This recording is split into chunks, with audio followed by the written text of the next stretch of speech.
Jejak dan cerita ironi Pasar Turi sejak zaman Singosari.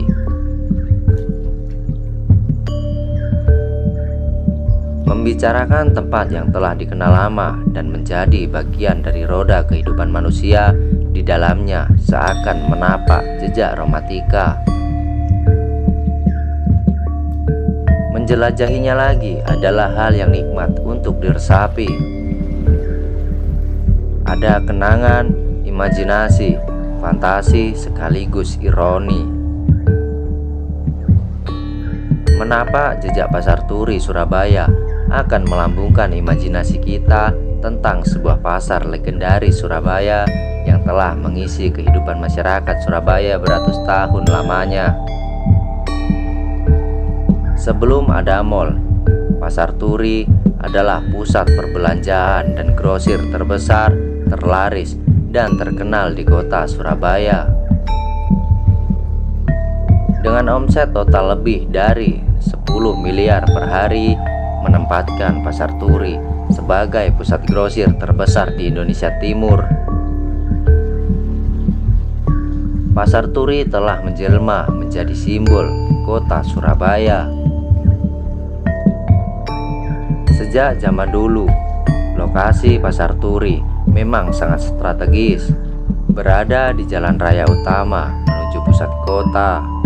Di sekitarnya berkembang pusat perdagangan utama Surabaya bagian utara seperti Kembang Jepun, Jembatan Merah, Pasar Besar, dan Dupa. Dekat pula dengan Pelabuhan Tanjung Perak dan Stasiun Surabaya Kota dan Stasiun Pasar Turi membuat pergerakan orang dan barang berjalan lebih cepat dan mudah. Seiring dengan kemajuan transportasi yang sudah tidak tergantung pada Sungai Kalimas, di masa Hindia Belanda membuat pasar ikonik ini semakin dikenal masyarakat. Pasar Turi berpengaruh kuat pada perdagangan antar pulau di wilayah Indonesia Timur. Pasar-pasar di Surabaya umumnya terletak di lokasi-lokasi strategis. Kehidupan di Surabaya hingga tahun 1956 telah ada 34 pasar resmi. Di luar itu ada 45 pasar tak resmi yang menempati tanah lapangan, tepi jalan ataupun tanah kosong. Semuanya tersebar di seluruh penjuru kota Surabaya. Kota Surabaya pun berubah, sudah tidak lagi agraris, tetapi menjadi kota industri. Dengan jumlah penduduk yang terus bertambah, kebutuhan hidup juga semakin banyak. Pasar menjadi pilihan utama untuk memenuhi kebutuhan. Dalam Pasar Turi, semua kebutuhan yang dibutuhkan itu ada. Semua golongan masyarakat berbaur menjadi satu. Sebagai pusat perdagangan utama, Pasar Turi menjadi barometer untuk harga-harga yang ada di Surabaya. Jangkauan Pasar Turi hingga Kalimantan, Sulawesi, Ambon, Nusa Tenggara, Bali, Lombok, dan Papua. Karena itu Pasar Turi ini mempunyai pengaruh yang sangat penting di bidang ekonomi perdagangan di Indonesia Timur, sekaligus sebagai stabilisator harga. Dilihat dari luasan yang ada, Pasar Turi terbagi menjadi dua, Turi Lama dan Pasar Turi Baru. Pasar Turi Lama isinya adalah perdagangan kebutuhan dasar, konveksi, grosir, sepatu dan sandal. Pasar Turi Baru, lantai 1, khusus menjual makanan dan minuman khas Surabaya seperti rujak, dawet, dan kue tradisional. Di lantai 2 dan 3 menjual barang kebutuhan sehari-hari seperti elektronik, peralatan rumah tangga, dan lain-lain. Pasar Turi lama dan baru masing-masing terdiri dari 3 lantai. Di pasar ini tersedia 3.000 stand. Meskipun bangunannya sudah menjadi modern, proses interaksi di dalamnya masih memakai sistem tradisional.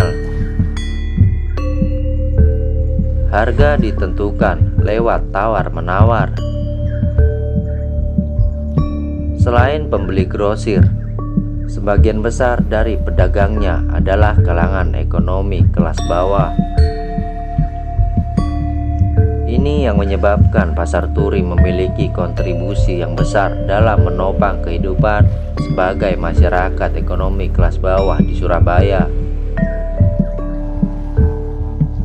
Di luar jalur perdagangan, telah menghidupkan ekonomi di luar pasar, seperti penjual makanan minuman keliling di dalam atau di luar sekitar pasar, jasa tukang angkut, tukang becak, tukang parkir, dan lain sebagainya. Pasar Turi selalu ramai setiap hari, terutama Sabtu dan Minggu. Buka jam 9 hingga jam 4 setiap harinya. Situasinya lebih membludak ketika menjelang Lebaran. Ulakan dari seluruh penjuru Indonesia Timur tumpah di sini. Jejak lahirnya Pasar Turi ternyata sangat panjang dan berliku. Dari beberapa cerita lisan yang dikumpulkan, juga dari cerita R. Sukodjo, Wali Kota Surabaya, saat meresmikan bangunan baru Pasar Turi 21 Juni 1971. Cerita tentang Pasar Turi dimulai dari pelarian Raden Wijaya yang diburu Raden Kediri sesaat setelah Kerajaan Singosari dihancurkan. Kerajaan Singosari yang berpusat di Malang itu kala itu dikenal sebagai kerajaan yang sangat berpengaruh. Dalam pelariannya, Raden Wijaya diantar penduduk utara Surabaya menuju pangkalan perahu Penjingan. Kemudian melalui Kali Krembangan berlayar ke Pulau Madura. Kala itu diperkirakan tahun 1292. Desa Penjingan kemudian dikenal dengan nama Pendatar, artinya tempat berangkatnya Sang Buronan. Nama tempat ini berkembang jadi Padatari, yang kemudian hari banyak orang berkumpul di sini untuk bertransaksi. Transaksi itu dilakukan dengan cara bertukar barang. Orang-orang dari Madura membawa hasil buminya. Petani dari sepanjang Sidoarjo membawa hasil pertaniannya. Proses barter ini semakin ramai dan menjadi pasar. Pasar Padatari semakin terkenal dan besar dengan aktivitas yang lebih banyak. Perlahan namanya yang beredar menjadi Pasar Turi. Waktu terus berjalan, zaman terus berganti. Ketika memasuki masa kolonialisme Belanda, Pasar Turi yang sudah dikenal di sekitar turut berkembang bangunan-bangunan baru untuk kantor usaha. Ketika zaman Jepang, Pasar Turi sebagai pasar barang komoditas dan bahan pangan mulai meredup. Kemudian berganti menjadi perdagangan barang bekas pada tahun 1942 sampai 1945. Pasar Turi banyak menampung barang-barang milik orang-orang kaya daerah Ramadharmo yang krisis ekonomi lalu menjual barang-barangnya. Hingga tahun 1970-an, Pasar Turi tetap dikenal sebagai pusat jual beli barang bekas. Setelah itu, Pasar Turi menjalani perubahan demi perubahan fisik maupun isi dalamnya. Tahun 1950, Pasar Turi terbakar untuk pertama kalinya.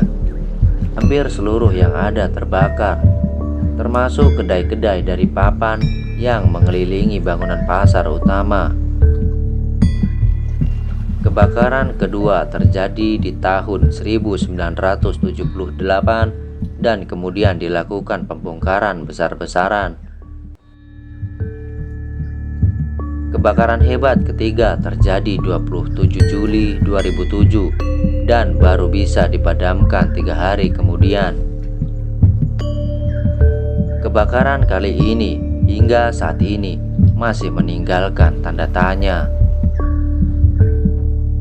Setelah dipadamkan, anehnya besok bisa terbakar lagi. Sampai sekarang belum diketahui penyebabnya secara pasti. Kebakaran ketiga ini hanya menyisakan 973 stan di gedung tahap 3. Pertengahan September 2012, Pasar Turi kembali kena musibah kebakaran hebat. Gedung tahap 3 ludes terbakar.